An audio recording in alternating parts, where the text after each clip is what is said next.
Information non médicale par Anthony William. De nombreuses personnes aux prises avec des symptômes ou une maladie chronique sont soumises à des prises de sang et à des tests de routine. Comment ces prélèvements sanguins de routine peuvent-ils affecter le corps? Comment se protéger avant une prise de sang, un test ou un don? Ce sont les questions auxquelles nous allons répondre dans cette petite vidéo. Alors, nous allons parler déjà du système immunitaire. De nos jours, l'une des choses les plus importantes que nous ayons est notre système immunitaire. Et il est plus important que jamais que celui-ci soit fort. Lorsque le sang est retiré du corps, il est nécessaire de comprendre qu'une partie du système immunitaire est également retirée. Notre sang contient des globules blancs qui sont chargés de garder le corps fort et de se défendre contre la maladie. Lorsque le sang est prélevé du corps, nous perdons beaucoup de ces précieuses cellules sanguines et nous nous retrouvons avec un système immunitaire affaibli et des mécanismes de défense également affaiblis. Lorsqu'une personne souffre d'un symptôme, d'une condition ou d'une maladie chronique, elle a évidemment besoin d'un système immunitaire fort. Lorsque du sang est constamment prélevé pour des tests, cela peut potentiellement affaiblir l'individu et aggraver lentement son état. Au fur et à mesure que son état s'aggrave, alors on va prélever encore plus de sang pour savoir pourquoi cette personne décline. Cela peut se transformer en un cercle vicieux et sans fin pour certaines personnes et devenir une porte tournante de l'élimination du sang, laissant le corps incapable de récupérer assez rapidement. Pendant ce temps, la cause très réelle de la maladie chronique de cette personne devient de plus en plus forte car le système immunitaire n'est pas là à son plein potentiel pour se défendre contre les vrais coupables de la maladie chronique, c'est-à-dire entre autres le virus d'Epstein-Barr. Les patients qui luttent contre le cancer et qui ont besoin d'un système immunitaire au mieux, à son meilleur potentiel, reçoivent régulièrement de grandes quantités de sang, ce qui ne permet pas à leur système immunitaire de récupérer assez rapidement entre les prises de sang.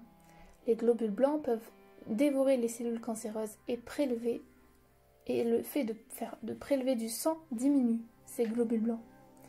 Il est crucial de savoir comment se protéger et comment soutenir au mieux son corps et son système immunitaire. Alors, on va parler un peu des prises de sang et des tests. Lorsque le sang est prélevé, des déchets inutiles peuvent se produire.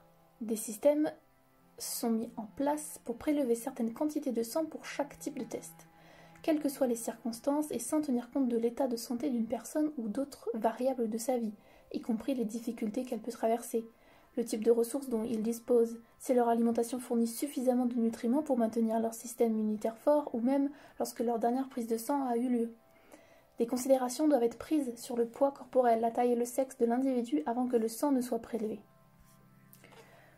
Pour les dons du sang, le don de sang peut être une préoccupation et avoir des effets néfastes sur le corps. C'est pourquoi il est important de savoir comment se protéger son système immunitaire et son bien-être, tout en aidant les autres à obtenir le sang dont ils ont besoin pour sauver des vies. Alors, qu'est-ce que l'on peut faire? Qu'est-ce que l'on peut demander à son médecin? On peut demander à notre médecin qu'il ne prélève pas, un prélèvement sanguin minimum nécessaire pour un test. On peut lui demander s'il est possible de revenir périodiquement, de sorte que pas plus de 2 ou 3 tubes de sang complets soient prélevés par visite.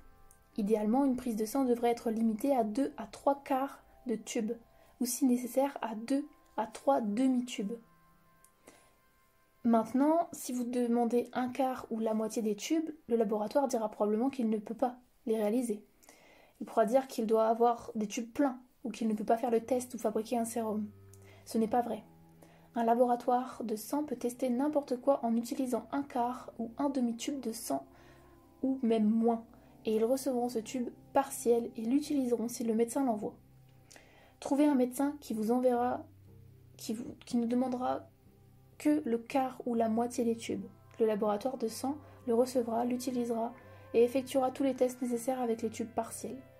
Même si un laboratoire de sang dit à un médecin qui n'utilisera pas de tube partiel, si ce médecin envoie un quart ou un demi-tube, le laboratoire l'acceptera quand même. Le laboratoire n'a besoin que d'une petite fraction de sang. En réalité, le laboratoire n'a besoin que de quelques gouttes, d'une goutte de la taille d'un grain de riz ou d'un haricot, même s'il refusera des doses aussi petites. Si on vous dit que vous devez prélever 5 tubes de sang, procurez-vous 5 quarts ou demi-tubes. S'il est recommandé de prélever 7 tubes de sang, essayez d'obtenir 7 quarts de tubes ou 7 demi-tubes comme compromis. S'ils veulent plus de sang que cela, demandez au médecin d'isoler les tests ou de les diviser et de vous programmer pour revenir afin que vous puissiez garder chaque prise de sang dans ce minimum de 2 à 3 flacons pleins. Idéalement, moins c'est mieux, surtout quand la santé de quelqu'un est compromise. Alors on va voir maintenant, donc d'après Anthony William, Medical Medium, comment soutenir son corps. Les informations qui vont suivre proviennent du nouveau livre, du dernier livre qui s'appelle Brain Saver, qui est disponible en anglais pour l'instant. Alors, Anthony William nous donne certaines indications, certaines choses que l'on peut faire pour soutenir son corps avant une prise de sang et après une prise de sang. Une semaine juste avant une prise de sang. Pour préparer son corps, pour renforcer son corps et atténuer le choc que la prise de sang peut se faire subir à notre corps, on peut boire 50 à 1 litre de jus de céleri frais par jour, 1 litre d'eau de citron ou de citron vert 2 fois par jour, 70 centilitres d'eau de coco par jour, attention, pas une eau de coco rose ou rouge, et essayez d'incorporer autant de recettes du livre Brain Saver que possible, sachant que voilà, il n'est pas encore en français. Donc pour ceux qui ne peuvent pas avoir ou lire les recettes, une partie sera traduite au fur et à mesure sur redeviens-toi.fr. Donc abonnez-vous au site pour recevoir les articles directement dans votre boîte mail et ne rien manquer. En gros, il est recommandé de se concentrer sur les aliments guérisseurs et d'éviter le gras, les céréales, les légumineuses. Pareil, sur le site redeviens-toi.fr, vous avez toute la liste des aliments guérisseurs et ceux qu'il faut mieux éviter. Ensuite, une semaine directement après une prise de sang, directement après avoir prélevé votre sang, vous pouvez vous tourner vers un protocole d'une semaine pour aider à renforcer la partie de votre système immunitaire qui a été laissée après la prise de sang. Cela atténue le choc de votre corps tout en aidant à reconstituer votre sang et à restaurer les éléments manquants tels que les macrominéraux, le glucose, les oligocèles, les autres vitamines, les acides aminés et d'autres nutriments. Donc, il faut donc boire 1 litre d'eau citronnée ou de citron vert 2 fois par jour, 70 centilitres d'eau de coco par jour, 50 centilitres à 1 litre de jus de concombre, un demi-melon ou 2 à 3 tasses de pastèque par jour. Il faut faire la soupe crue d'épinards du Medical Medium que l'on trouve dans son livre Le foie qui existe en français.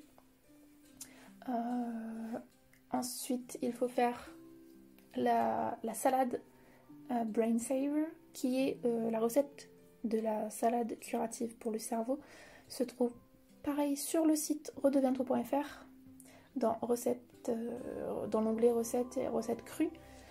Et essayez d'incorporer pareil autant de recettes du livre Brain Saver tout au long de la semaine qui suit la prise de sang.